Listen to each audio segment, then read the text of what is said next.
बच्चों, आज एक ऐसा दिन है भारतवर्ष के लिए जो बहुत महत्वपूर्ण है। 23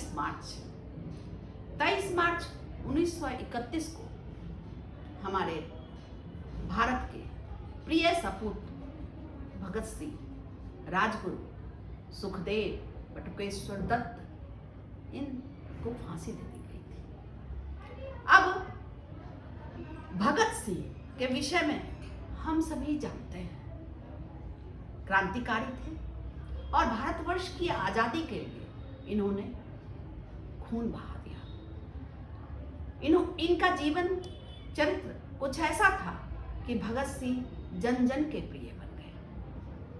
वो कहते थे कि भारत माता मेरी दुल्हन है। कोई उनसे कहता था कि तुम शादी नहीं करोगे, विवाह नहीं करोगे, तो वो कहते थे कि मेरी दुल्हन है भारत माता और इस दुल्हन का साज श्रृंगार मुझे करना है। भगत सिंह पढ़ने में भी बहुत तेज थे और हमेशा वह अध्ययनरत रहते थे। उनके मन में एक ही सपना पलता था कि हमारी भारत माता जो जंजीरों में जकड़ी हुई है, इनको हम आज़ादी कैसे दिलाएं। और उस सपने को पूरा करने के लिए उन्होंने अपनी सारी जिंदगी लगा दी। बहुत छोटे थे जिस समय वो शहीद हुए। जब उन्हें जेल में बंद किया गया, तब जेलर उनसे कहने लगा कि देखो भाई, आज फांसी का दिन है, आज तुम्हें फांसी पर लटकना है, तो तुम इतना हंस कैसे रहे हो। उन्होंने कहा कि आज मैं इसलिए हंस रहा हूँ कि मेरी भारत माता की आज़ादी के लिए आज मेरे प्राण लग रहे हैं। प्राणपण से मैं समर्पित हूँ। कहते हैं तन समर्पित मन समर्पित, ऐ देश तेरे लिए मेरा कण कण समर्पित। तो उन्होंने अपना कण कण अपने देश के लिए समर्पित कर दिया। उस दिन जिस दिन उनको फांसी दी जाने वाली थी, वे एक पुस्तक पढ़ रहे थे। जेलर आए और उन्होंने कहा कि चलो वक्त आ गया है, तुम्हारा समय आ गया है। उन्होंने कहा कि अभी मैं ये पुस्तक पढ़ रहा हूँ, मृत्यु के समय आखिरी इच्छा भी तो पूरी करते हैं। तो उन्होंने कहा कि तुम्हारी आखिरी इच्छा क्या है। तो उन्होंने कहा कि मैं इस पुस्तक को जरा पढ़ लूँ, उसके बाद मैं चलता हूँ। और वह पुस्तक थी लेनिन की पुस्तक।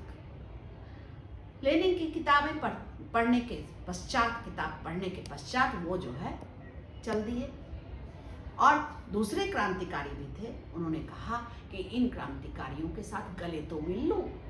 फिर वो उनके साथ गले मिले और फांसी के तख्ते पर झूलने के लिए मस्ती के साथ चल दिए। यह होती है बात कि हाँ, हम देश के लिए सब कुछ कर सकते हैं, आत्मोत्सर्ग कर रहे हैं, प्राणों का बलिदान कर रहे हैं। वो जान रहे हैं कि अब मृत्यु आने ही वाली है, अब उनका जीवन यहाँ नहीं रहेगा।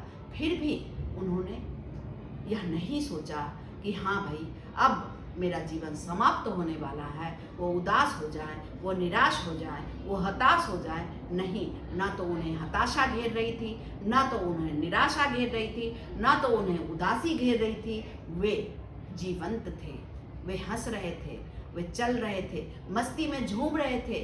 देश की आज़ादी के सपने उनके आंखों में बस रहे थे। और जब उन्हें फांसी दे दी गई, तब उसके बाद अंग्रेजी सेना, आप लोग अच्छी तरह जानते हैं कि उन लोगों ने भारतवर्ष पर कितना अत्याचार किया। उन्होंने इन शहीदों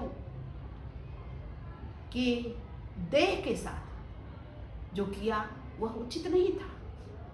अग्नि में समर्पित की जानी थी ये देह, लेकिन उन्होंने इसके टुकड़े टुकड़े कर दिए और उसके बाद बहाने की कोशिश करने लगे। फिर वहाँ पर जो है लोगों का जन सैलाब उमड़ पड़ा और फिर भगत सिंह, राजगुरु, सुखदेव, इन सब के क्रांतिकारियों के जो शरीर थे उन्होंने नदियों में बहा दिया। नदी में बहाने के पश्चात जन सैलाब उमड़ा और आज भगत सिंह राष्ट्र के शहीद हैं और राष्ट्रभक्त हैं, देशभक्त हैं, क्रांतिकारी हैं और इन क्रांतिकारी को आज पूरा राष्ट्र याद कर रहा है कि बनना है तो भगत सिंह की तरह बनिए, देश के लिए जिए, देश के लिए मरिए। अगर हमारे अंदर राष्ट्रभक्ति है, देशभक्ति है, तो समझिए हम सच्चे सपूत हैं इस देश के।